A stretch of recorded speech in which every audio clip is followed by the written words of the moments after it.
अस्सलाम वालेकुम। विकास बात कर रहा हूँ मल्टी टेक्नो से। आज हम इनबाउंड शिपमेंट और परचेज मॉड्यूल के बारे में डिस्कस करेंगे। तो इनबाउंड शिपमेंट बनाने के लिए सबसे पहले हम परचेज ऑर्डर बनाते हैं। परचेज ऑर्डर जब हमने बनाना तो उसके ऊपर हम इनबाउंड शिपमेंट का एक बटन होता है, उसको एक्टिव कर देना। यहाँ पर कोई भी हम वेंडर सेलेक्ट करेंगे।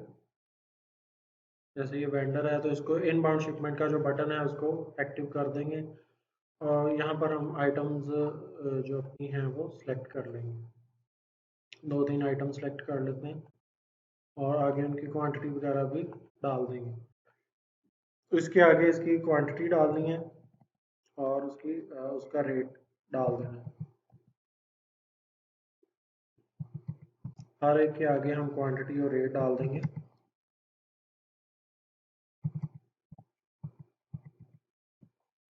तो इसको डालने के बाद इसको हमने सेव करवा देना है।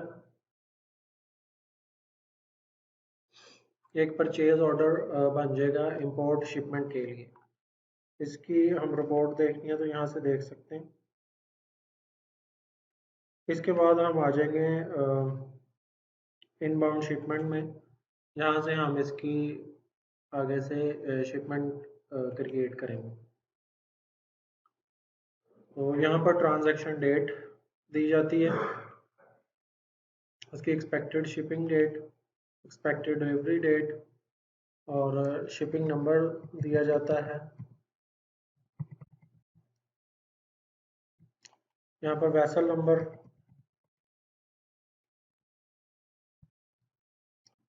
और ये एक्चुअल शिपिंग डेट, मेमो वगैरह हम ये भी दे सकते हैं। बिल ऑफ लेडिंग नंबर भी डाल सकते हैं। तो इसको सेव करवा देंगे। पहले सेव करने के बाद यहाँ पर हमारे पास एक बटन आएगा, ऐड पीओ लाइंस। तो इसको सिलेक्ट करने के बाद जो हमारे ओपन पीओ होंगे वो यहाँ पर हमें शो हो रहे होंगे। तो उनको हम यहाँ पर इस तरह से ऐड कर लेंगे। ऐड पीओ लाइंस करेंगे तो हमारे पास यहाँ पर वो ओपन जो पीओ हैं वो हमारे यहाँ पर शो हो जाएंगे। इसको एक दफ़ा से फिर सेव कर लेंगे। इसके बाद हमारे इसके ऊपर जो एक्सपेंसेस होंगे लैंडर्ड कॉस्ट के हवाले से, वो हम पेमेंट वाउचर से डालकर यहाँ पर हम उनको अटैच भी करवा सकते हैं। और पहले से हम जैसे ये शिपिंग नंबर है तो हम पेमेंट वाउचर पर जाकर इसके अगेंस्ट जो एक्सपेंसेस हैं वो डाल सकते हैं। हमारी कॉस्ट कैटेगरी होती है, कॉस्ट कैटेगरी में एक्सपेंसेस बने हुए होते हैं।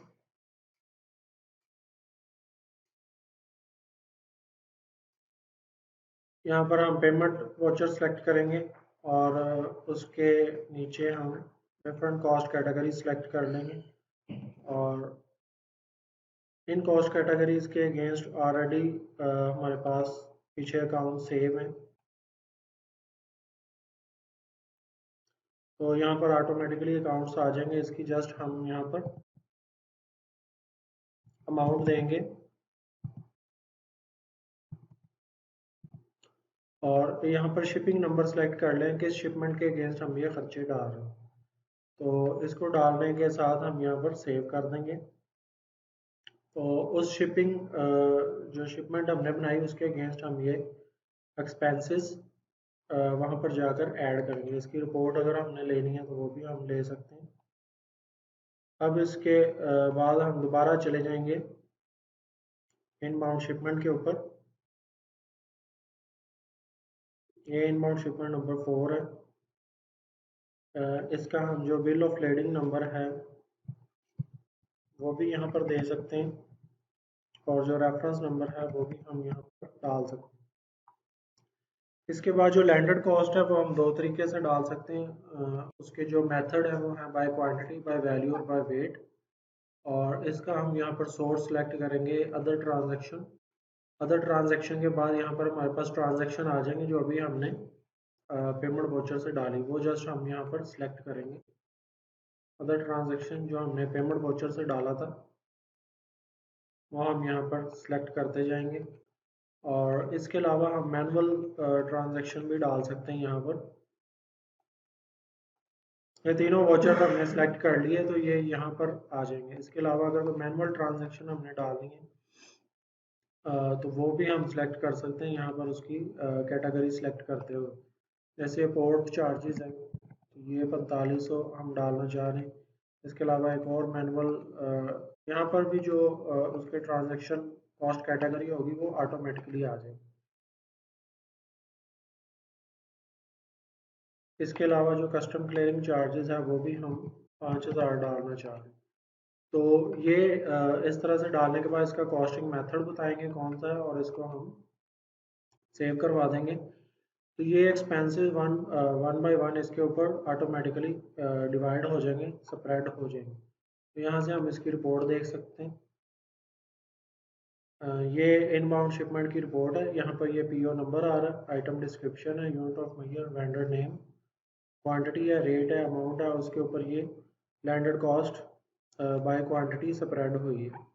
और यहाँ पर जो हमने लैंडर्ड कॉस्ट को अदर ट्रांजेक्शन से जो लिंक किया था यहाँ पर कैश पेमेंट वोचर से, वो यहाँ पर आ रही है अमाउंट। ये 15,250 है। ये बाय क्वांटिटी इसके ऊपर डिवाइड हो गया।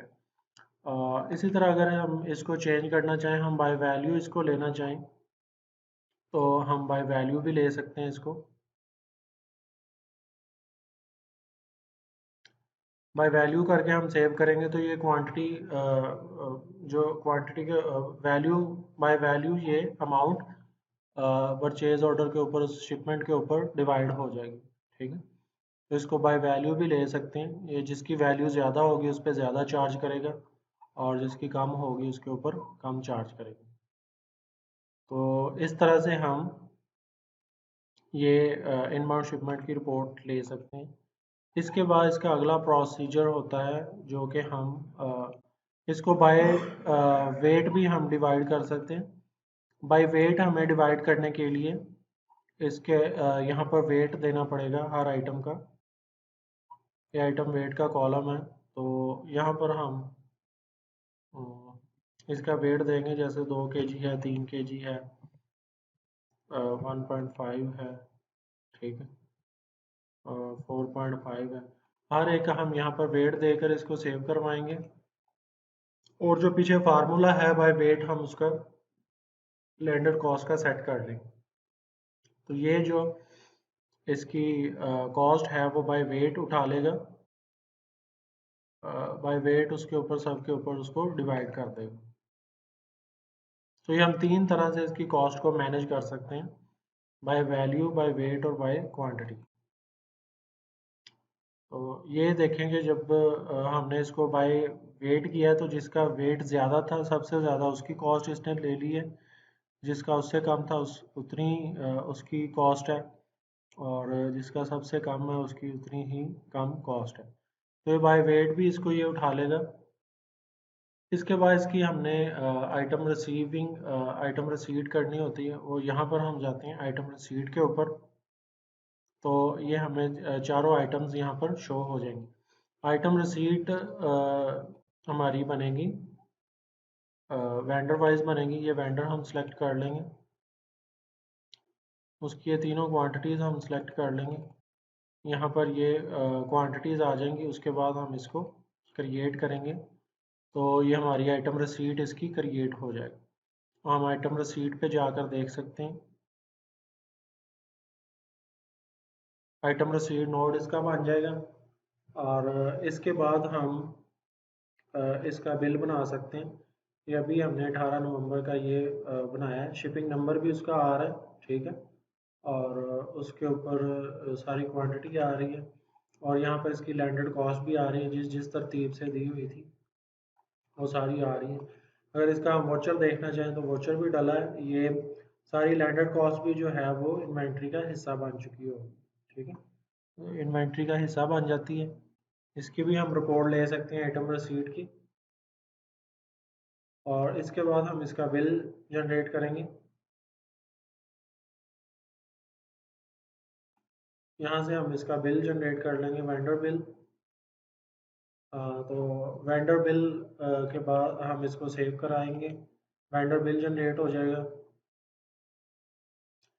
इसकी भी रिपोर्ट ले सकते हैं। इसके ऊपर वही वैल्यूज आ रही हैं जो हमने वहाँ पर दी। तो इसके बाद हम इसकी जो है वो इनबाउंड शिपमेंट की रिपोर्ट भी देख सकते हैं। यहाँ पर हमें जितनी उसकी क्वांटिटी आई है वो सारी उसकी सारी डिटेल यहाँ पर शो हो जाएगी, कितने उसके एक्सपेंसेस चार्जेस पड़ रहे हैं वो सारी चीज़ें हमें यहाँ पर शो